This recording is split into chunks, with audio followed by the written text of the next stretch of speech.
রহমতের নবী ঘোষণা করেছেন যুদ্ধের দামামা বেজেছে, তোমরা প্রস্তুতি নাও, আমরা যুদ্ধের ময়দানে যাব। সাহাবিয়া তার স্বামী যুদ্ধের ময়দানে বহু আগেই চলে গেছে, শহীদ হয়ে গেছে। এখন তার কোলে একটা শিশু বাচ্চা ছাড়া আর কিছুই নাই। শিশু বাচ্চাটারে কোলে নিয়ে কাঁদে, ও আল্লাহ, আমি যুদ্ধের ময়দানে নবী আমারে বোধহয় নিবে না, কিন্তু নবীর ডাকে আমি কেমনে সাড়া দেই? বাচ্চাটারে কোলে নিয়া সাহাবিয়া নবীর সাহাবিয়া মহিলা নবীর দরবারে হাজির হইয়া বলেন, ইয়া রাসূলুল্লাহ, আমার বাচ্চাটা আমি যুদ্ধের ময়দানে অক্ষ করে দিলাম, আমার স্বামী তো আগেই চলে গেছেন, আমাকে নিলে তো খুশি, বাচ্চাটা দিয়ে দিলাম।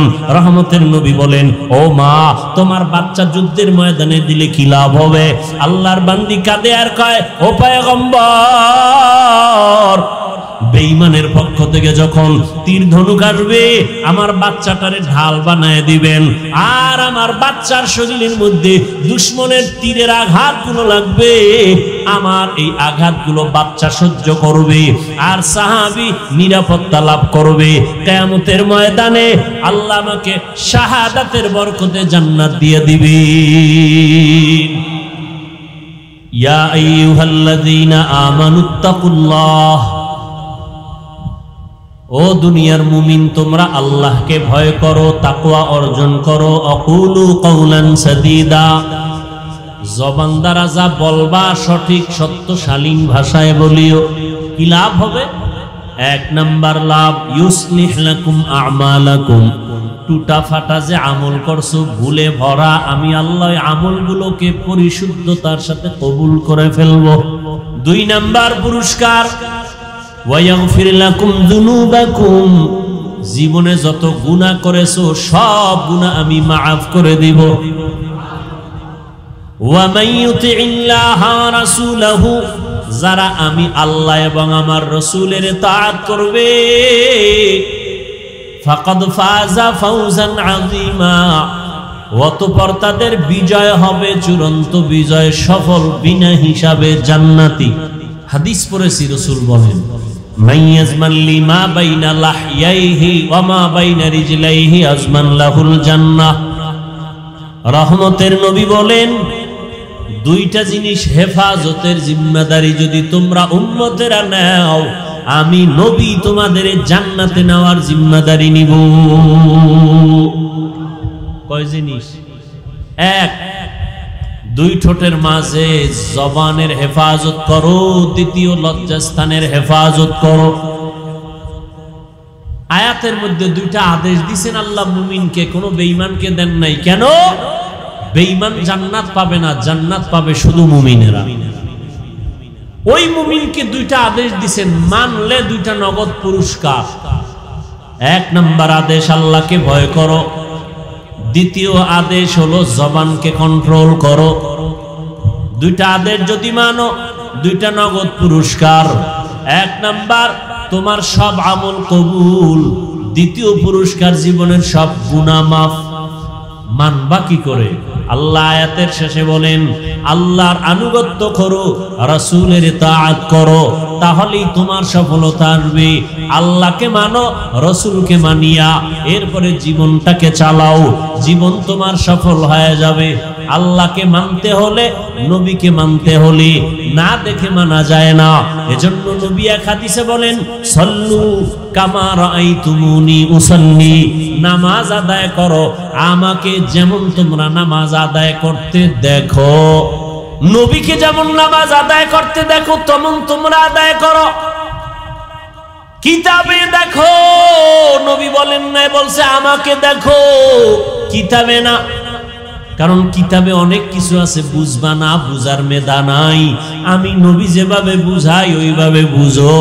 কিতাব যদি একা একা বুঝতে যাও সম্ভব হবে না, আমি যেভাবে বুঝাবো ওইভাবে বুঝবা। আমি শুধু মুখে বুঝাবো না, প্র্যাকটিক্যাল আবার আমল করে বাস্তবায়নে দেখায় দিব। চুল কাটা সুন্নত কিতাবে আছে, আমি নবী এটা আমলের মাধ্যমে প্র্যাকটিক্যাল দেখায় দেই। কিতাব দেখলে হবে না, কিতাবের কথা শুনো, আমি মুহাম্মদ রে দেখো। কিতাবের মধ্যে আছে আঙ্গুলের নখগুলো সুন্নত তরিকায় কাটো। কিতাবের কথা কানে দিয়া দিলের মধ্যে গাঁথো, শুনো। কিন্তু আমি নবীকে দেখো আমি কেমনে কাটি, আমি প্র্যাকটিক্যাল দেখায় দিতেছি। আমাকে দেইখা দেইখা নামাজ পড়ো। রুকু কেমনে দেই, সেজদা কেমনে দেই, হাত কেমনে বাঁধি ওইভাবে বাঁধো। নজর কোথায় রাখি, পায়ের আঙ্গুল কেমনে থাকে, হাতের আঙ্গুল কেমনে থাকবে। ওরে আল্লাহর বান্দা, আঙ্গুলগুলো কানের কোন পর্যন্ত উঠানো যাবে, আমি নবী প্র্যাকটিক্যাল দেখাইতেছি, ওইভাবে দেখো। এই উম্মতেরা বলবে নবীরে দেখা যায় না, আমরা কেমনে নবীর অনুসরণ করি দেখব। নবী কয় আমারে যারা দেখছে তাদের দেখো। নবীরে দেখছেন সাহাবায়ে কেরাম, সাহাবায়ে কেরামদের দেখছেন তাবেঈন, তাবেঈনদেরকে দেখছেন তাবেঈন, তাদের দেখছেন উলামায়ে মুতাকাদ্দিমিন, তাদের দেখছেন উলামায়ে মুতাআখিরিন। এইভাবে উলামায়ে কেরাম দেখছেন, দেখতে দেখতে এই পর্যন্ত আসছে। ও উম্মত, তোমরা যারা আলেম না, কোরআন হাদিসের আরবি বুঝো না, ব্যাখ্যা বুঝো না, তোমরা বয়ান শুনো আর টুপি মাথায় দেওয়া সুন্নত, দাড়ি রাখা নবীর আদর্শ, জামা পরা নবীর সুন্নত, পানি 3 শ্বাসে পান করা নবীর সুন্নত। কেমনে গ্লাসটা ধরবা, কেমনে পানি পান করবা। হুজুরদের বয়ান শুধু কানে শুনবা, দিলে ঢুকাইবা, আর আমলের বেলায় আলেমদের দেইখা দেইখা আমল করবা। ইলমে রায়ে জাজু করদন বেহিসাব, খলকে রাদাদন জওয়াবে বাসওয়াব, হক না দারদ দোস্তে খলকা জারেরা, মিস্তে ই খাসলত একে দিনদারেরা। কিতাব দেখে সম্ভব। হুজুরেরা যেমন আলেমরা কিতাব বুঝাবে, কোরআন বুঝাবে, ওইভাবে বুঝো। মন গড়া বুঝলে বেজালে পড়বা। ওয়ালা দল্লিন মানে গোমরাহির থেকে আল্লাহ পানা চাই। দল্লিন দল্লান মানে গোমরা পথভ্রষ্ট। এই তরজমা, এই শব্দ আর এক কোরআনে আরো জায়গায় আছে না নেই?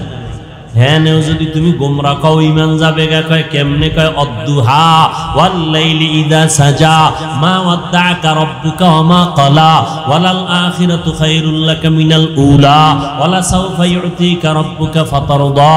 এরপর কি? আলাম ইয়াজিদিকা ইয়াতীমান ফাআওয়া ওয়া ওয়াজাদাকা দল্লান ফাহাদা। আল্লাহ কয় নবী আমি আপনাকে পাইছি দল্লানের ভেতরে, হেদায়াত দিলাম। দল্লিন দল্লান মানে গোমরা পথভ্রষ্ট। এখন আপনি যদি তরজমা করেন ওয়াজাদাকা দল্লান ফাহাদা, নবী আপনাকে দল্লান দল্লিনের মধ্যে পাইছি মানে গোমরা। কি অলাদ দল্লিনের অর্থ গোমরা, ওই শব্দ এখানে আছে। এখন নবীর বেলায় কি বলবা? নবীও গোমরা। ঈমান থাকবে? এজন্য নিজে নিজে খবরদার পণ্ডিতি করবা না। যারা পণ্ডিতি করছে তারা ধ্বংস হয়ে গেছে, নবী মানে নাই, ধ্বংস হয়ে গেছে। আর এক দল নবী মানছে, কিতাবের দ্বারে নাই, তারাও ধ্বংস হয়ে গেছে। বর্তমান দুনিয়াতে একদল অতি আবেগে বলে আমরা পীর ভক্ত, পীর যা কয় তা মানি, কোরআন কি কয় বুঝি না, মানিও না, তারাও ধ্বংস, গোমরা। আর এক দল বলে আমরা কোরআন হাদিস অনুযায়ী চলবো, কোনো হুজুর মানি না, আলেম মানি না, ব্যক্তি মানি না, তারাও গোমরা। আর যারা বলবে কোরআন মানি, হাদিস মানি, কোরআন হাদিসের কষ্টি পাথরে সঠিক আলেম যারা, তাদেরও মানি, তারা সঠিক।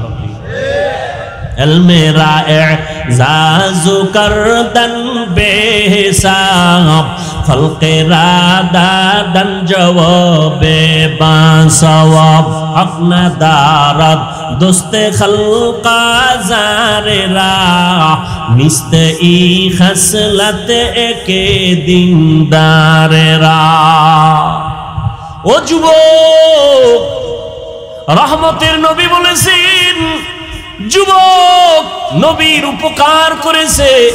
ও যুবক বাবা, আজকে যদি তোমার দ্বারা নবীর উপকার নাও হয়, আমি পায়ে হাত রেখে অনুরোধ করব নবীর দিনের ক্ষতি যেন না হয়। উয়াতেনে কি নাদারি বদমকুন বরওয়াজুদে খদসতম বে হাদমাকুন, পারলে উপকার করো, না পারলে চুপ করে বসে থাকো। ক্ষতি করা যাবে? খবরদার তোমার দ্বারা যেন ক্ষতি না হয়। তুমি দাড়ি রাখতে পারো না, এজন্য তোমাকে গালি দেওয়ার অনুমতি ইসলামে নাই। ভালো করে মনে রাখিস, লেখা রাখিস। দাড়ি রাখো নাই, গালি দেওয়ার কিন্তু অনুমতি নাই। কারণ দাড়ি না রাখা এক জিনিস, দাড়ি অপছন্দ করা আলাদা জিনিস। একজনে দাড়ি রাখে না, হুজুর দোয়া চাই, রাখতে মনে চায়, চেষ্টা করব, একে গালি দেওয়া যাবে না। আর একজনে কয় দাড়ি পছন্দ করি না, তাকে ছাড় দেওয়ারও সুযোগ নেই। খুব কঠিন জিনিস, খুব কঠিন। একজনে দাড়ি রাখে না, তাকে গালি দেওয়া যাবে না। আগে বুঝতে হবে সে কি মন মানসিকতাটা কেমন, সে কি রাখতে চায় না বিরোধিতা করে। যে বিরোধিতা করে সে রসুলের প্রকাশ্য দুশমন। আর যে রাখার মন মানসিকতা আছে, ইনশাআল্লাহ আশা করা যায় তওবা করে জান্নাতি হয়ে কবরে যেতে পারবে। টুপি মাথায় দেন নাই, গালি দেওয়ার অনুমতি নেই। হ্যাঁ, যদি বিরোধিতা করেন তাহলে আর ছাড় নাই। ও যুবক, তোমার দ্বারা যেন দ্বীনের ক্ষতি না হয়, পারলে উপকার করিও, নামাজের দাওয়াত দিও। নিজে নামাজ পড়তে না পারলেও অন্যকে বলিও, ভাই আমি তো নামাজ পড়ি না, তুমি যাও, তুমি নামাজি, গল্প পরে হবে, আগে নামাজ পড়ে নাও। তোমার কারণে তোমার গল্পের পাল্লায় পড়িয়া ভিন্ন যুবকের নামাজ যেন নষ্ট না হয়। তুমি পারলে উপকার করিও, না পারলে একা একা পয়সা বিড়ি টানিও, তারপর আর একজন ভাইয়ের নামাজের ক্ষতি করবা না। নিজে পারলে দাড়িটা লম্বা করিও। লক্ষ লক্ষ নবী সাহাবায়ে কেরাম কেউ দাড়ি ছাড়া ছিলেন না, সমস্ত নবীরা দাড়িওয়ালা। এমনকি ফেরাউনেরও দাড়ি ছিল বড়।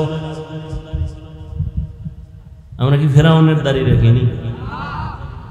সমস্ত নবীরা দাড়িওয়ালা, সাহাবায়ে কেরাম দাড়িওয়ালা, কেউ দাড়িবিহীন ছিলেন না। তুমি দাড়িটা লম্বা করো। নবী বলেন মুসকে খাটো করো, দাড়ি লম্বা করো। আর আমরা মুসেরে দেখছেন পুরা নবীর সাথে একটা যুদ্ধ লাগাই দিয়েছে। কি বাজ মুসের ভিতরে, ওদিকে দাড়ির উপরে। এখন স্টাইল কেউ কেউ রাখে থোতার গোড়ায় স্টাইল। কেউ এরকম কেন? খেলোয়াড়রা তো রাখছে, এই জন্য আমি তার অনুসরণ করি। মুহাম্মদেরটা নয়। নাউযুবিল্লাহি মিন যালিক। আল্লাহ হেদায়েত দান করুন। দাড়ি রাখতে পারো না রে যুবক বাবা, তোমার সাথে দুশ্মনী নাই, দেখলে সালাম দিব, কোলে নিব, বুকে লাগাবো, গালি দিব না। কিন্তু অনুরোধ করে বলি, অন্যের দাড়ি রাখার ক্ষেত্রে তুমি বাধা হইও না। তুমি তাকে উৎসাহ দাও, আমি পারি না, তুমি রাখো, কিন্তু তোমার কারণে ভিন্ন কেউ যেন দাড়ি থেকে বঞ্চিত হয় না যায়।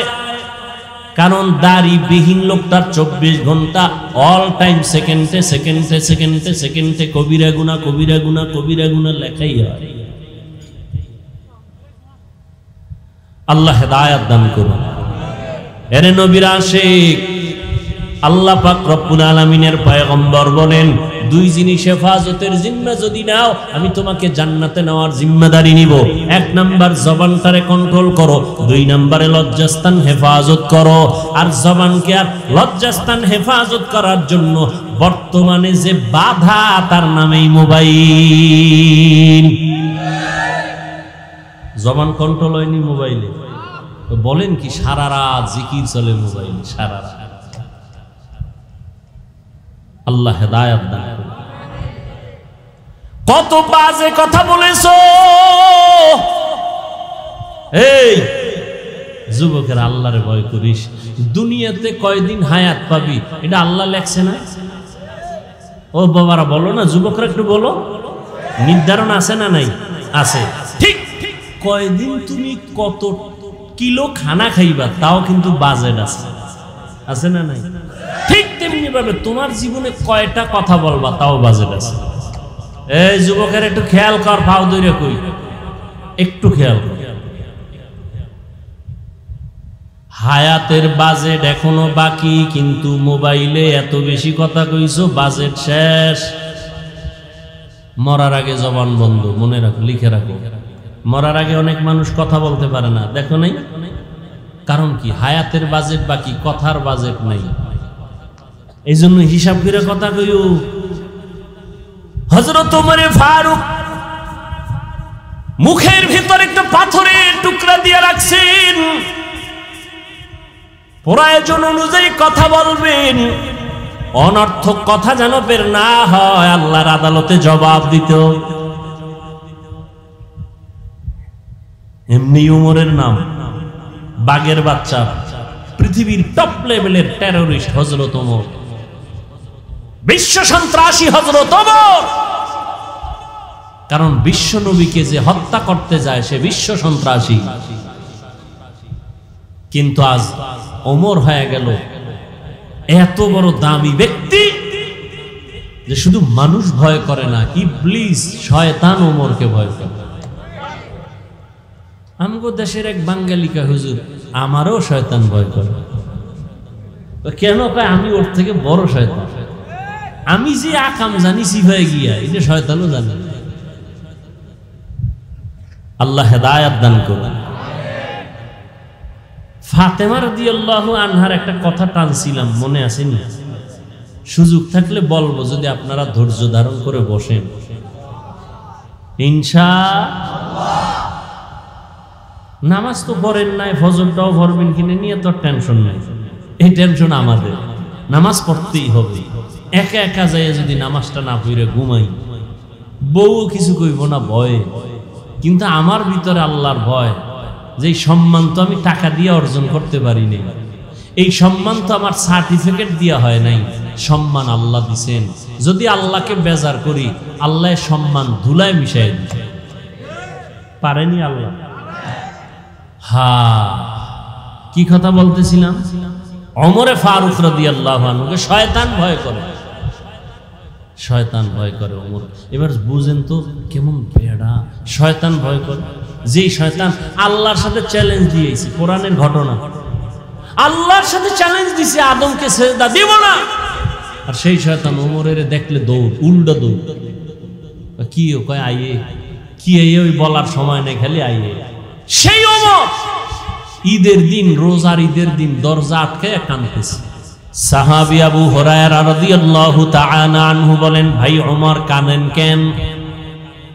জাহান্নামের ভয়।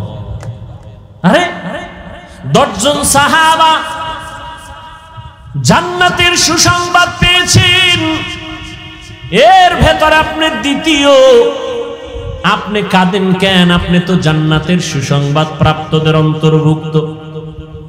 খলিফাতুল মুসলিমিন ওমর কয়, আবু হুরায়রা, যে আল্লাহ দয়া করে জান্নাতের সার্টিফিকেট দিয়েছেন, ভয় অন্তরে ভয়, কোন আমলের কারণে না জানি আল্লাহ বেজার হয়ে আবার সার্টিফিকেট ক্যান্সেল করে দিতে পারেন। পারেন না? পারেন না? এই ভয়টা যদি ওমরের অন্তরে থাকে, আপনার আমার অন্তরে কিভাবে থাকা উচিত? দেখছেন, ওমর খেলাফতের দায়িত্বে আছে, পুরা অর্ধজাহানের খলিফা ওমর।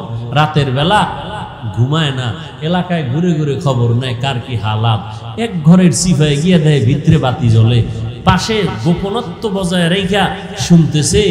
মা তার কন্যাকে বলে, এই কালকে বাজারে যাবি দুধ বিক্রি করতে, পানি বেশি দিস, দুধের মধ্যে কি পানি দিয়ে নিবি। মেয়ে কয়, মেয়ে আম্মা জান খবরদার, ওমর যদি এটা শুনে কল্লা ফালায়। এবার মা কয়, ওমর কি দেখবেনি? ওমর কই, ওমর কই? মেয়ে কি কয় জানেননি? আম্মা জান, যদি ওমর দেখবেন না, তবে ওমরের আল্লাহ দেখবেন। हर के दारद खौफे हक दर दिल मदागम जन्नतुल मअवा देहद उरा मका। एने नबीर आशिक ओ पर्दार आड़ालेर आम्मा जान, ओ যুবক, আমি তোমাদের পায়ে হাত রেখে বলি, বয়ান করে আমি তোমাদের আমার মতো হুজুর বানাবার জন্য আসি নাই। আমি একবারও বলি না তোমরা আমার মতো হুজুর হও, দাড়ি রেখে পাগড়ি লাগাও, একবারও বলি নাই, বলবো না। বরং আমি তোমাদের আশ্বস্ত করি, সাহস দেই, স্কুলে পড়ো, কলেজে পড়ো, চাকরি করো, ওই রাস্তায় থাকো। তুমি একজন ডাক্তার হও, আমার দেশের গৌরব। তুমি একজন ইঞ্জিনিয়ার হও, আমার মুসলমান ও দেশের গৌরব। তুমি একজন ভালো দার্শনিক হও, আমার দেশের গৌরব। মুসলমানের একটা গৌরব, মুসলমানের ডাক্তার, মুসলমান ইঞ্জিনিয়ার, মুসলমান একজন দার্শনিক। তবে তোমার কাছে আমার দাবি, সম্মানের জীবন চাইও। ওই সম্মান চাইও না যে মেয়াদ শেষে আবার জেলখানায় ঢুকায় দিবে। এমন সম্মানের জীবন চাইও, আল্লাহকে রাজি কইরা চলবা। কোন দল ক্ষমতায় আসবে আর যাবে টেনশন লাগবে না, তোমার সম্মানের চেয়ার থাকবে আজীবন। সম্মানের জীবন চাইও। আর সম্মানের জীবন যদি চাইতে হয়, ভালো করে লিখে রাখি ওরে যুবক, ডাক্তার হইয়াও জীবনভর সম্মানের চেয়ারে থাকবি। মরিয়া গেলে মানুষ বুকের সাথে লাগাইয়া শ্রদ্ধার সাথে স্মরণ করবে, দোয়া করবে। ইঞ্জিনিয়ার হলো সম্মান যাবে না, ডাক্তার হলো সম্মান যাবে না, ডক্টর হলো সম্মান যাবে না। দুইটা পুঁজি ঠিক রাইখা ডাক্তারি ভরো, দুই পুঁজি ঠিক রাইখা তুমি ইঞ্জিনিয়ার হও। প্রথম পুঁজি শরীরের সুস্থতা, দ্বিতীয় পুঁজি সুন্দর চরিত্র। এই দুইটা নাই, তোর সম্মান নেই। চরিত্র ভালো কিন্তু অসুস্থ, চাকরি কোনোদিন হবে, টিকবে? সুস্থ তুমি সবল, ডাক্তার বলে কোনো রোগ নাই, চরিত্র খারাপ, টিকবে চাকরি? এই দুই জিনিস লাগবে। আর এই দুই জিনিস ধ্বংস করে একমাত্র মোবাইল। মোবাইলে তোমার অসুস্থ বানাইছে, খবর নাই। ওই যে একটু আগে বলছিলাম, কথা বলার মেয়াদ আল্লাহ দিয়েছেন। মোবাইলে যদি অজস্র কথা বলিয়া মেয়াদ শেষ হওয়ার আগে অনবরত কথা বলিয়া কথার বাজেট শেষ করো, মরার আগে বোবা হইয়া বিছানায় কান্না করবি, জবানে কথা নাই, কারণ বাজেট শেষ। এজন্য গুনে গুনে কথা কইস। আজকে গিয়া বলবি, এই ভালোবাসার পাত্রী, আজকে থেকে কথা গুনে গুনে কইতে হবে, না তুমিও বোবা আমিও বোবা।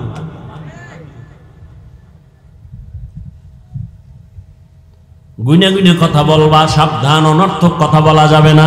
আর যদি বৈধতার লাইনে কথা বলতা, আল্লাহ পাক হয়তো বাজেট বাড়াইতেও পারেন। যদি মায়ের সাথে কথা বলতা, মা একটু কথা বল, শোনার টাইম নাই, আমার টাইম হয়ে গেছে মিস কলে, এখন আর তোমার সাথে কথা বলার টাইম নেই। অথচ মায়ের সাথে কথা বলবা, আল্লাহ খুশি হবেন। বাবার সাথে কথা বলবা, আল্লাহ খুশি হবেন। শিক্ষকের সাথে ভালো আচরণ করবা, আল্লাহ খুশি হবেন। আলেমদের সাথে কথা বলবা, আল্লাহ খুশি হবেন। জিকির করবা, আল্লাহ খুশি হবেন। দরুদ শরীফ পড়বা, আল্লাহ খুশি হবেন, নবী খুশি হবেন। বাজেট কম থাকলে পারে আমার আল্লাহ তার কুদরতি ক্ষমতায় বাড়ায় দিবেন। আল্লাহ পারেননি? কাদেরে কুদরত দারি বরকামাল, আনতা রব্বি আনতা হাসবি যুল জালাল। তাহলে সম্মানের ডাক্তার হতে চাও তো যুবকরা? ইনশাআল্লাহ।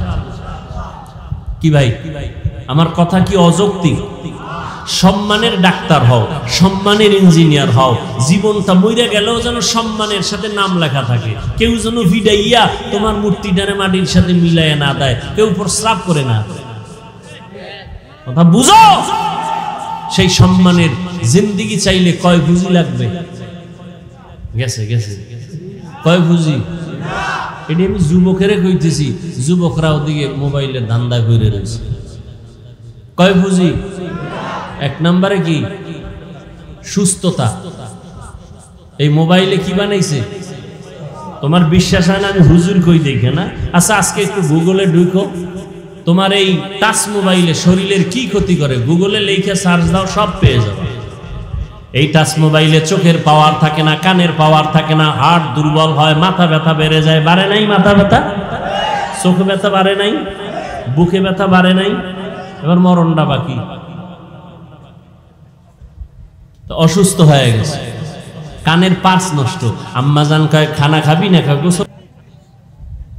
কানের পার্স নষ্ট হয়ে গেছে, হাসিস না। কথাগুলো যে কতটা কলিজার থেকে বলতেছি, কিভাবে বললে তুমি মানবা, এটা যদি বুঝতে পারতাম যে পাও ধরলে মানবা, একটা লাভ দিয়ে আইসা পাও জড়ায় দরকার।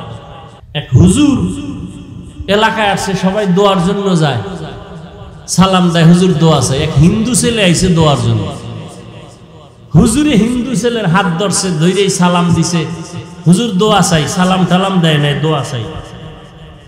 কয় আমি হিন্দু। হুজুরে হাত আর ছাড়ে না, চেহারা দিয়ে তাকায় রয়েছে এক ধ্যানে। কিছুক্ষণ পর হুজুরের চোখ বেয়ে পানি পড়ে। যুবক কয় কি বেয়াদবি করলাম, আর আদব তো বুঝি না, বিধর্মী। হুজুর বেয়াদবি হয়ে গেছে। কয় না, কোনো বেয়াদবি হয় না। তো কাঁদেন কেন? কয় কুদরত দেখে কাঁদি। কি কুদরত? কয় এত সুন্দর চেহারা আল্লাহ কিভাবে জাহান্নামে জ্বালাবেন। যুবকের কলিজার মধ্যে হেদায়েতের নূর ঢুকে গেছে। যুবক যাও, বাড়ি চলে গেছে। হুজুর কি কইল কি কইল কি কইল, এটা পুরা শরীর গরম হয়ে গেছে। ভাবতে ভাবতে একা একা কয় জাহান্নাম তো বহু পর, কিয়ামতের বিচার টিচারের পর। আরে মরার সময় যে আমার ধর্মে আগুন লাগাই দিবে মুখে, এইটাই তো বড় জাহান্নাম। না, এই আগুনে জ্বলবো না। ঠিকই হুজুরে বলছে। একদম হুজুরের পা জড়ায় কাঁদে আর কয় হুজুর এখন তওবা পড়ান, কালেমা পড়ান, আর জাহান্নামের আগুনে জ্বলতে চাই না। মান ইয়াহদিল্লাহু ফাহুয়াল মুহতাদ ওয়া মান ইউদ্লিল ফালান তাজিদ লাহু ওয়ালিয়াম মুরশিদা। এরে নবীর আশিক, সুস্থতার জন্য এই মোবাইল থেকে দূরে থাকো।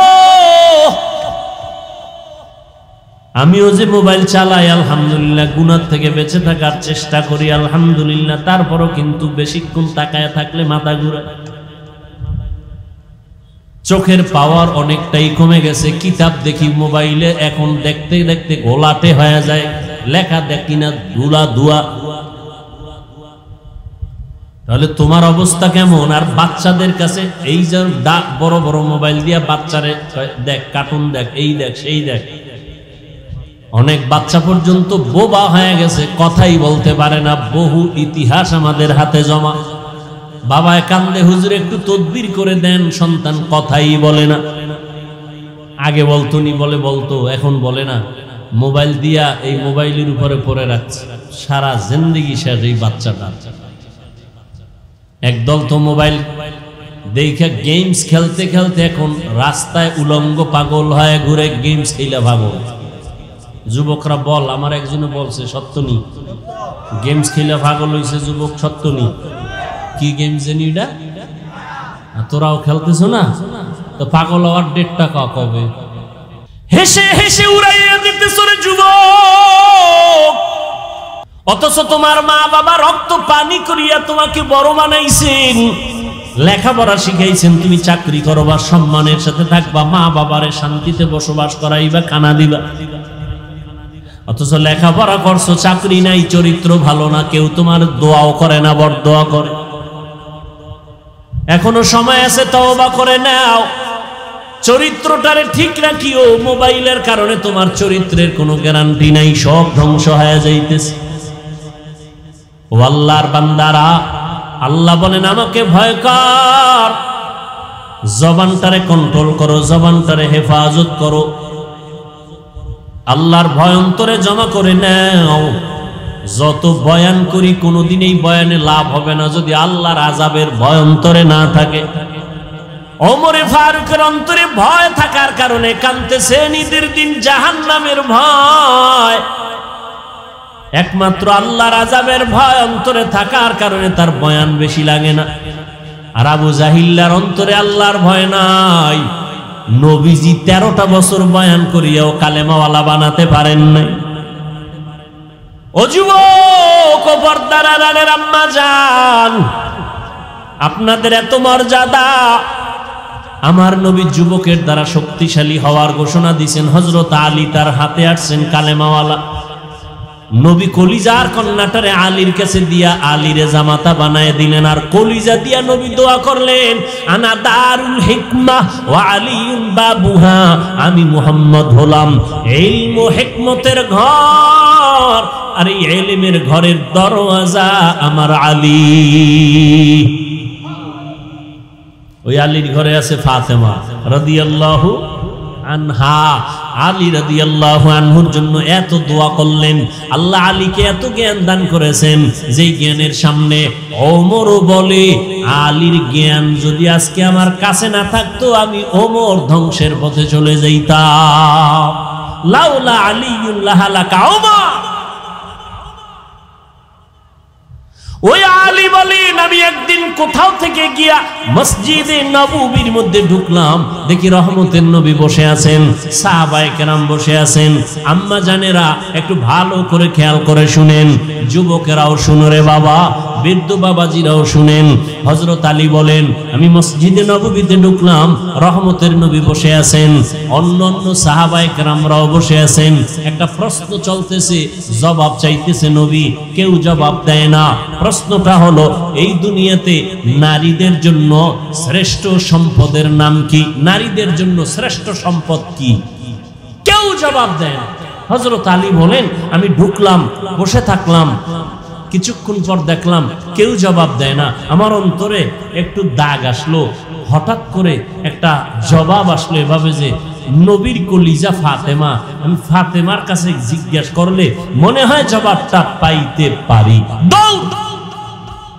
নারীদের জন্য শ্রেষ্ঠ সম্পদ কি? হযরত আলী বলেন আমার ফাতেমা হয়তো জবাব দিতে পারবে। আমি দৌড়ায় যাই, নবীর কলিজা ফাতেমার থেকে জবাব নিব। হযরত আলী বের হয়ে গেলেন, দৌড়াইয়া ঘরের কিনারায় গিয়া দরজায় ধাক্কা দেয় না। ও নবীর আশিক, নবী ধরে ধরে সুন্নাত শিখায় গেছেন, ঘরে যদি ঢুকতে চাও নিয়ম কি? হযরত আলী ঘরের মধ্যে ধাক্কা না দিয়া ঘরে ঢোকার নিয়ম হলো আগে সালাম দাও। হযরত আলী দরজার সামনে গিয়া আসসালামু আলাইকুম ইয়া আহলাল বাইত, ও ঘরওয়ালারা তোমাদের উপরে শান্তি। হযরত ফাতেমা ভেতরে কাজে ব্যস্ত ছিলেন, সংসারের কাজে, কাজ বন্ধ, স্বামী আসছে ওয়া আলাইকুমুস সালাম বলে দরজা খুলে দিয়েছেন। আলী ভেতরে ঢুকলেন, ঘামটা মোছায় দিলেন, ফাতেমা খেদমতের জন্য দাঁড়ায় গেলেন।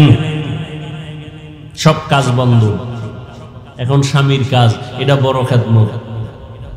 আমগো আম্মা জানেরা কি করে, এতক্ষণ আম্মা জান শুয়ে শুয়ে টেলিভিশন দেখছিল, স্বামী এসে টের ভাইয়া হুদাও একটা কাজে গেছি গা, স্বামীর কোনো খেদমতের চিন্তাই নাই। স্বামী যদি বলে একটু পানি কি দেওয়া যাবে, নিয়ে খাও,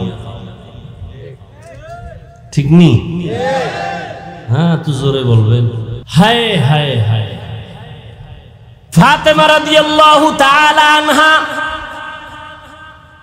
স্বামীর খেদমতে নিয়োজিত হয়ে গেছেন, এখন আর কোনো কাজ হবে না।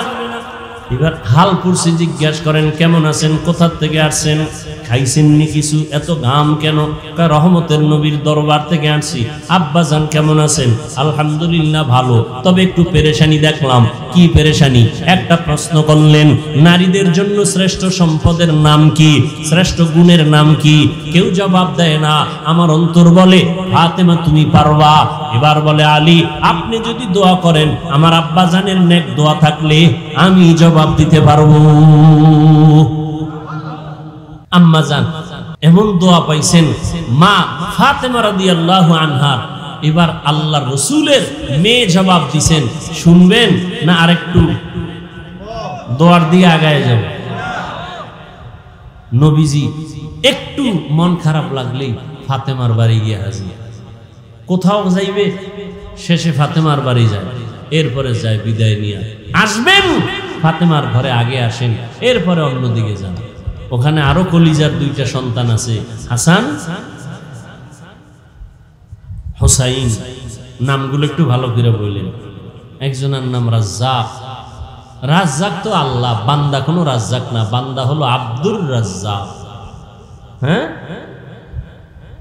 সুন্দর করে নামগুলো বলবেন, বরকত হবে। নামের একটা বরকত আছে। অনেক মা বাবা আছে সন্তানের নামকে বাজে আঁকা বাঁকা করে ডাকে, উচিত না। মা বাবা ভালোভাবে ডাকবে তো অন্যরাও ভালোভাবে ডাকবে। নামই তো নাই ভালো, নামই তো নাই, তো আর ভালো করে ডাকবে। নাম হলো হৃদয়, সাগর, নদী, পাহাড়, তুফান, সন্তানের নাম তুফান। দুনিয়াতে ঠাড়া ভরা নাম আর হয় না, নিস। অথচ সারা দুনিয়ার কোন বিধর্মীর ঘরে ইসলামের একটা নাম আছে, রহিমা, আব্দুর রহমান। বেঈমানের নাম আমগো রাখতে হবে? আমরা এতটাই দুর্বল কেন, এত ঠেকা কেন? আল্লাহর কোরআনে ইসলামের নামের অভাব, আফসোস। অথচ রাসূল সহিহ হাদিসে বলেন কিয়ামতের দিন শুধু নামের বরকতেও অনেকে জান্নাতে চলে যায়। ফাতেমা রাদিয়াল্লাহু আনহার ঘরে যাইতেন নবী। আজকে আবু বকরকে ডাকেন। নবী সফর সঙ্গী খুব কাছে থাকতেন দুইজন, আবু বকর, ওমর, এরপরে লাগলে ওসমান, এরপরে আলী। বলবো? নবী এবার বলে চলো আমরা একটু আমার ফাতেমার ঘরে যাই। আবু বকর সাথে, ওমর সাথে, ওসমান রাদিয়াল্লাহু আনহুম ঘরে গেছেন। ফাতেমা রাদিয়াল্লাহু আনহা নবীকে নাস্তা দিছেন। মেহমান, আমার বাবা দু জাহানের সরদার, এক সুন্দর স্বর্ণের পেয়ালায় মধু কি দিছেন? মধু দিছেন, মধু নবীর সামনে রাখলেন। নবী নজর দিয়ে তাকায় দেখে সুন্দর পেয়ালায় সুন্দর মধুর মাঝে তা চিকন কালো এভাবে পড়ে আছে। কি বলে না কেন? চুল। নবী দীর্ঘ টাইম তাকায় রইলেন। এবার নবী খোলাফায়ে রাশিদিনকে বলেন, আপনারা কিছু টের পাইছেন নি? আবু বকর বলেন, ইয়া রাসূলুল্লাহ, টের পাইছি। কি পাইছেন? সুন্দর পেয়ালায় সুন্দর মধুর মাঝে কি কথা কয় না, কালো চুল পাইছি। এই মা বোনেরা ভালো করে শুনেন, কালো চুল পেয়েছে। ওমর দেখছেন নি? কয় দেখলাম। ওসমান দেখছেন নি? কয় দেখলাম। মন্তব্য করেন তো এর উপরে? আবু বকর কয় আমি করি। রাসূল বলেন করেন। ইয়া রাসূলুল্লাহ, মানুষের ভেতর একটা দিল আছে, দিল আছে না নাই? দিলটা হলো স্বর্ণের পেয়ালার মতো সুন্দর, আর এই কলবের ভিতরে ঈমানের নূর হলো মধুর মতো মিষ্টি, আর ঈমান অনুযায়ী আমল করা হলো চুলের মতো চিকন কঠিন। মন্তব্যটা কেমন হইল? কথা কয় না। এবার আবু বকর মন্তব্য করছে, ওমর কি বাদ যাবে? কথা কয় না। ওমরে ফারুক বলেন, ইয়া রাসূলুল্লাহ, আমিও কি করব নি মন্তব্য? করেন। ওমর বলেন, রাষ্ট্র ক্ষমতাটা স্বর্ণের পেয়ালার মতো চমকদার, অনেক সুন্দর, এবং মানুষের হুকুম দিয়া পরিচালনা করাটা এটা মধুর মতো মিষ্টি, কিন্তু ইনসাফ ঠিক রাখা চুলের মতো কঠিন। কি রাষ্ট্র চালানো খুব মজা না? যে উঠে কয় আমার আব্বার, আর নামতাম না, এই চেয়ারের কোনো মেয়াদ নাই। কথা কয় না। এটা আমার ভাইয়ের বাপ দাদার, এই চেয়ার আর ছাড়বো না। এবার জনগণের কয় উডো আর বউ, এটা কত মজা, কয় মধুর মতো মজা। ওমর কয় ইনসাফ ঠিক রাইখা বিচার চালানো এটা চুলের মতো কঠিন। ইনসাফ, অন্যায় করলে ছেলেরও যেই শাস্তি হবে, অন্যের সেই শাস্তি হবে। ছেলে বলে ক্ষমার কোনো সুযোগ নাই। অন্যায়কে অন্যায় বলতে হবে, অপরাধীকে অপরাধী সাব্যস্ত করে বিচারের আওতায় নিতে হবে। এখানে ছাড় দেওয়ার কোনো সুযোগ হবে না। ওমর যখন মন্তব্য করলেন, কেমন হইল? কথা কয় না। পাশে বাকি আছে কে? উসমান রাদিয়াল্লাহু আনহু। কে সে উসমান? কে সে উসমান? সমস্ত নবীদের একজন জান্নাতে বন্ধু হবে, আমি মুহাম্মদের বন্ধু হবে জান্নাতে আমার উসমান। নবীজির কয় মেয়ে জানেননি? কথা বলেন। কয় ছেলে? ছেলে নাই। আপনারা মেয়ে হইলে বেজার, ছেলে হইলে খুশি। বিষয় কি? একটা বাবাও কি ছেলে দিয়া আরামে আছে? রাত পোহাইলে ঘুম নষ্ট, রাতে ঘুম নাই, ছেলের যন্ত্রণা, এই সমস্যা ওই সমস্যা। অথচ ছেলে হইলে বাবা খুশি, মেয়ে হলে বেজার। আমার নবী বলেন আমি 4 কন্যার বাবা, আমার একটা ছেলেও নাই, যে একটা কন্যা পাইছো একটা জান্নাতের মালিক। ওসমান হলেন নবীর আরো আদরে, 2 জন মেয়েকে বিবাহ দিছেন নবীজি ওসমানের হাতে। ওসমান মন্তব্য করেন, ইয়া রাসূলুল্লাহ, আমার কাছে মনে হয় এই স্বর্ণের পেয়ালার মতো চমকদার হলো আল্লাহর দেওয়া ইলম। আল্লাহর দেওয়া ইলম, কোরআন হাদিসের ইলমে ওহী। আর এই ইলমটা অর্জন করা মধুর মতো মিষ্টি, মধুর মতো মিষ্টি, মধুর সাথে তুলনা দিলেন। আর ইলম অনুযায়ী আমল করা চুলের মতো বড় কঠিন। বাকি রইল কে? আলী। আলী করবে না? ইয়া রাসূলুল্লাহ, আমাকে সুযোগ দিবেন নি? করেন। হযরত আলী বলেন, ইয়া রাসূলুল্লাহ, এটা দেখা আমার মনে মন্তব্য আসলো, আমার ঘরে আপনারা মেহমান, আপনি মেহমান, আবু বকর মেহমান, ওমর মেহমান। মেহমান ঘরে আসাটা স্বর্ণের পেয়ালার মতো দামি চমকদার, আর মেহমানদারি করাইতে পারাটা মধুর মতো মজা। কিন্তু মেহমানের মনটা খুশি করা চুলের মতো কঠিন। জনমের মতো খাওয়াইছে, এরপরও কয় নুন বেশি হয়েছে। ঠিক নেই? আমারে ঠিক মতো দেয় নাই, অমুকটা তরকারির মধ্যে ঝাল বেশি।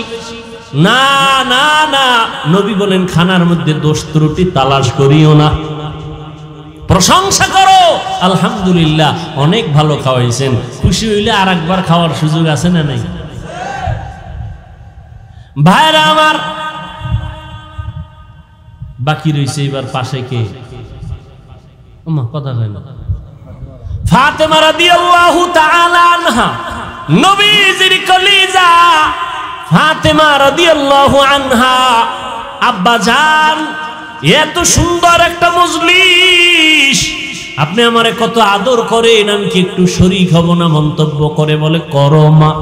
ফাতেমা রাদিয়াল্লাহু আনহা মন্তব্য করতেছেন। ও পর্দার আড়ালের আম্মা জানেরা, ভালো করে মনে রাখেন, ফাতেমা রাদিয়াল্লাহু আনহা বলেন, ইয়া রাসূলুল্লাহ, এই মন্তব্য থেকে আমারও মন্তব্য আসছে ভিন্ন। বলে কি? বলে নারীদের জন্য লজ্জা, হায়া স্বর্ণের পেয়ালার মতো দামি চমৎকার, চেহারাটা হলো মধুর মতো মিষ্টি, বেগানার নজর থেকে বেঁচে থাকা চুলের মতো বড় কঠিন। বেগানার নজর থেকে চেহারাটাকে হেফাজতে রাখা সহজ না কঠিন? বড় কঠিন। একটা মানুষের চেহারাই হলো মূল আকর্ষণ, আর এইটারে যদি খোলা রাখে কি আর আকর্ষণ থাকে? আর আকর্ষণ থাকে না। এই জন্য বিবাহের পাত্রী দেখতে গেলে চেহারা দেখে না, এটা আকর্ষণ। আল্লাহ কুদরতি ভাবে এটাকে বানায় দিয়ে দিয়েছেন, আকর্ষণ লাগে। ফাতেমা রাদিয়াল্লাহু আনহা মন্তব্য করলেন, এর মধ্যে মজা লাগিয়ে গেছে, এত সুন্দর মজলিসটা, নবীজি যেখানে হাজির, খুব মজা হইতেছে। আল্লাহ রে জিবরাইল কয়, আল্লাহ আমার একটু অনুমতি দিবেন নি, আমি যাই? হ্যাঁ, আমার একটু মজা লাগে, আল্লাহ অনুমতি দিবেন নি? জিবরাইল কয় যাও। আল্লাহ কয় চলে যাও। জিবরাইল রহমতের নবীর দরবারে এসে হাজির। সালাম।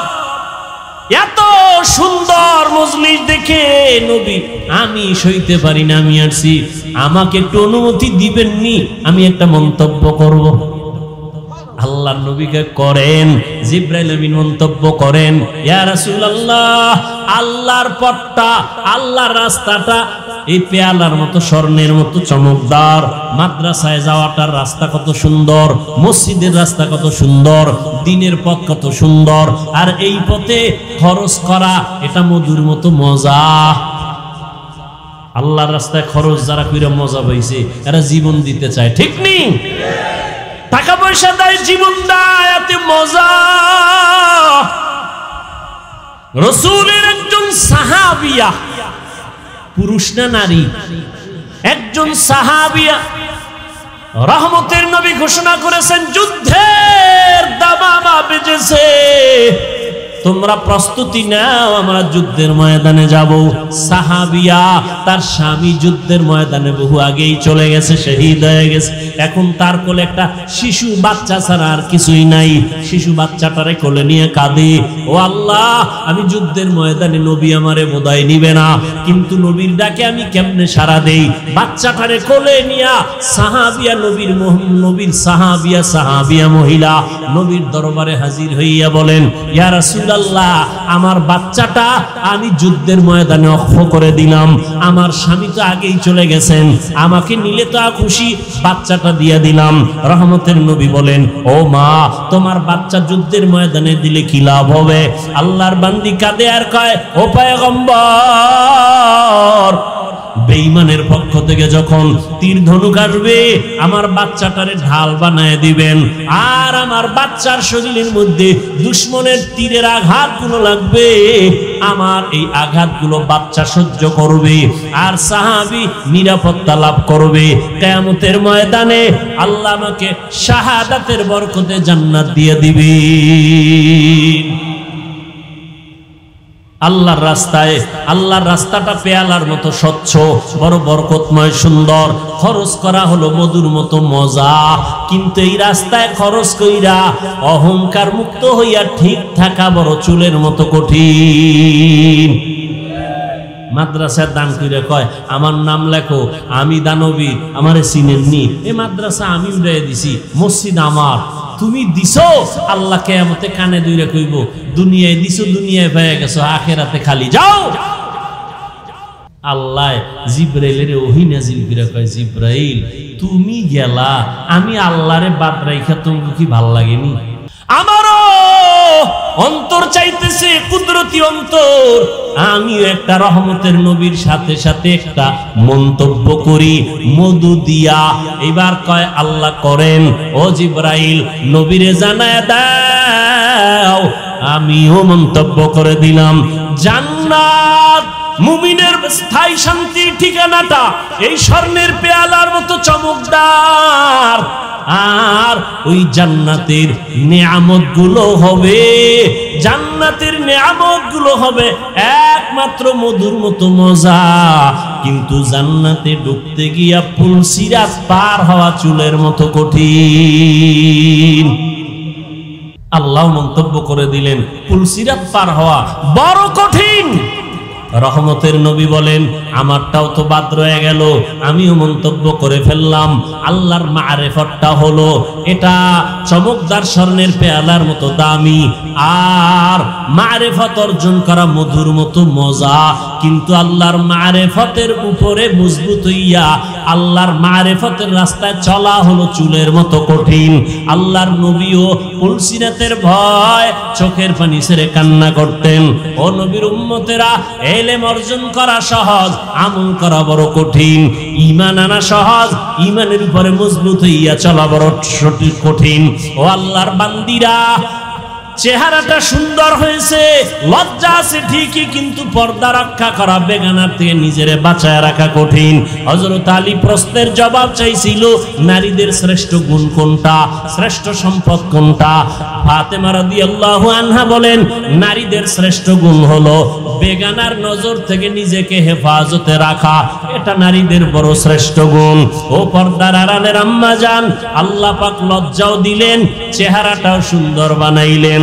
বেগানার থেকে নিজেকে বাঁচায় রাখা বড় কঠিন হয়ে গেল। এখনো যদি চেষ্টা করেন, চেহারাটাকে হেফাজতে রাখতে পারেন, পর্দা রক্ষা করেন, আপনার গর্ভ থেকে আল্লাহ আব্দুল কাদের জিলানীর মতো সন্তান দান করবেন, কাসেম নানতবীর মতো, আনোয়ার শাহ কাশ্মীরির মতো আল্লাহ সন্তান দান করবেন। আপনার সন্তানটা ডাক্তার হবে, ইঞ্জিনিয়ার হবে, একজন বড় কলামিস্ট হবে, একজন বড় দার্শনিক হবে, একজন কোরআনে হাফেজ হবে, একজন বড় আলেম হবে। কিয়ামতের ময়দানে নাজাতের দরজা খুলে যাবে। ও যুবক বাবারা, আল্লাহ পাক রব্বুল আলামিন এমন সুন্দর চেহারা দিয়ে বানাইলেন, এমন আল্লাহ পাক দুনিয়াতে সুন্দর হায়াত দিলেন। ওই হায়াতটা ঠিক রাইখা চলার চেষ্টা করো। পেছনে যত অপরাধ করেছো, মনে রে বুঝাও রে মন, রহমতের নবী আমার যুবকদের জন্য সুসংবাদ দিয়েছেন। আমি কি যুবক হইয়া নবীর সেই সুসংবাদের কাতারে আসিনি? আমার দ্বারা দ্বীনের উপকার কোনো হইল নি, না ক্ষতি হইল? একটু চিন্তা করিয়া এখনো সময় আছে, তওবা করে নাও। আর আল্লাহকে বলো, আল্লাহ আমার মতো কত যুবক আমার চোখের সামনে স্কুলে পড়ে, কলেজে পড়ে, নামাজ পড়ে, নবীর তরিকা মানিয়ে চলে, মা বাবার বিরোধিতা করে না, আমি কেন পারবো না? ও যুবক বাবারা, স্কুল কলেজে পড়িয়া এখনো তুমি পারো, তওবা করে নাও। তোমার মতো যুবক স্কুল কলেজে পড়ে, চাকরি করে, ব্যবসা করে, নামাজ ছাড়ে না, তুমি কেন পারবা না রে বাবা? এখনো সময় আছে, তওবা করে নাও। ও মা বোনেরা, আপনারাও তওবা করেন। জীবনে বেপরদায় চলবেন না, বেগানার নজর নিজের উপরে নিয়ে আপনার জীবনটাকে ধ্বংস করবেন না। আপনি আল্লাহর মোহাব্বত নিয়ে সন্তানগুলোকে একটা আদর্শ সন্তান বানায় যাবেন, আদর্শ সন্তান, চরিত্রের সন্তান রেখে যাবেন। আল্লাহর কোরআন পড়াবেন। সন্তান ডাক্তার হইয়াও আপনাকে দোয়া করতে ভুলবে না, ইঞ্জিনিয়ার হইয়াও মা বাবাকে দোয়া করতে ভুলবে না। ও বাবাজিরা, আপনারাও তওবা করেন, আর জীবনে নামাজ ছাড়বেন না, বেপরদায় চলবেন না, সন্তানগুলোকে আদর্শওয়ালা বানাবেন, নামাজি বানাবেন। ও যুবক বাবারা, এখনো সময় আছে, তওবা করে নাও। আল্লাহকে ডেকে বলো, হে মালিক, জাহান্নামের ভয় অন্তরে ঢুকায়া দাও। জীবনে তো কত নামাজ ছাড়লাম, বেপরদায় চললাম, কত মানুষের হক নষ্ট করলাম। আজকে থেকে আর নামাজ ছাড়বো না, বেপরদায় চলবো না, মা বাবাকে কষ্ট দিব না, নবীর তরিকার বাহিরে চলবো না। ও আল্লাহ, তুমি আমার তওবা কবুল করে নাও। আমার নবী, যার কোনো গুনাহ নাই, সে নবী যদি জাহান্নামের ভয়ে উম্মতের জন্য কান্না করেন, তোমার আমার কি পরিমাণ কান্না করা দরকার? কোরআন হাদিসকে মিথ্যা মনে করিও না। লক্ষ লক্ষ নবী পয়গম্বরেরা জাহান্নামের ভয়ের বয়ান করেছেন, মিথ্যা মনে করিও না। আলেম ওলামারা জাহান্নামের ভয়ে বয়ান করিয়া গুনাহ থেকে বাঁচাবার জন্য চেষ্টা করেছেন, মিথ্যা মনে করিও না। এখন থেকে তওবা করো, মনেরে বুঝাও, লক্ষ লক্ষ নবীরা মিথ্যাবাদী হতে পারেন না, লক্ষ লক্ষ আম্বিয়ায়ে কেরাম, সাহাবায়ে কেরাম মিথ্যা হতে পারে না, লক্ষ কোটি ওলামায়ে কেরাম মিথ্যা বলতে পারেন না। আল্লাহর কোরআন এখনো সত্য কেউ ভুল বের করতে পারে নাই। অতএব কোরআন সত্য, গুনাহগার হইয়া কবরে গেলে জাহান্নামে যেতে হবে, তাও সত্য। এই কথা অন্তরে নিয়া মনে মনে তওবা করো, আর আল্লাহকে বলো, আল্লাহ আজকে থেকে দাঁড়িয়ে আর কাটবো না, বেপরদায় চলবো না, মা বাবাকে আর কোনোদিন কষ্ট দিব না, ওলামায়ে কেরামের পরামর্শ নিয়ে চলবো। তওবা করার মতো যদি অন্তর তৈরি হয়, খাঁটি তওবার নিয়ত যাদের আছে, দুটো হাত আমার আল্লাহকে দেখায়া দাও। আয় আল্লাহ, আমাদের হাতগুলো কবুল করে নেন, তওবা কবুল করে নেন, তওবার উপরে মজবুত হইয়া চলার মতো তৌফিক দান করেন, আমিন। আলহামদুলিল্লাহি রাব্বিল আলামিন, ওয়াসসালাতু ওয়াসসালামু আলা সাইয়্যিদিল আমবিয়াই ওয়াল মুরসালিন ওয়া আলা আলিহি ওয়া আসহাবিহি আজমাইন। ইয়া আরহামার রাহিমিন, ইয়া আরহামার রাহিমিন, ইয়া আরহামার রাহিমিন। রব্বিরহামহুমা কামা রব্বায়ানি সগীরা। আল্লাহুম্মা ইন্নাকা আফুউন কারীম তুহিব্বুল আফওয়া ফা'ফু আন্না। আল্লাহুম্মা ইন্না নাসআলুকা রিযাবিকা মিন সাখাতিকা ওয়ান নার। ও দয়ার মালিক, গুনাহের বোঝা নিয়ে হাত তুলেছি, মেহেরবানি করে আমাদের জীবনের সব গুনাহগুলো মাফ করে দেন আল্লাহ। মাহফিল কবুল করে নেন, আয়োজনকারী সহযোগিতাকারীদের কবুল করে নেন। আয় আল্লাহ, এ মাহফিলের পেছনে যারা চেষ্টা করেছে দাওয়াতের ক্ষেত্রে, সুমন ভাই চেষ্টা করেছে, আরো যারা সহযোগিতা করেছে কবুল করে নেন। যারা সহযোগিতার হাত বাড়িয়েছে তাদের নাজাতের ফয়সালা করে দেন। মসজিদ কবুল করে নেন, মাদ্রাসা কবুল করে নেন, এলাকার ঘরে ঘরে শান্তি দান করেন।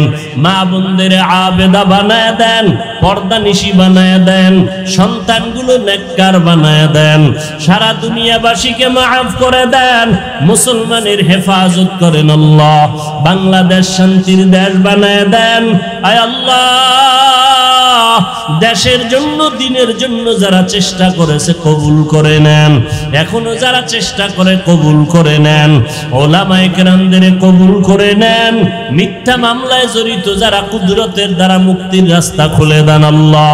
ইজ্জতের জিন্দেগি দান করেন, ইজ্জতের রিজিক দান করেন আল্লাহ। সবার কামাই রুজিতে হালাল ভাবে বরকত বাড়ায় দেন।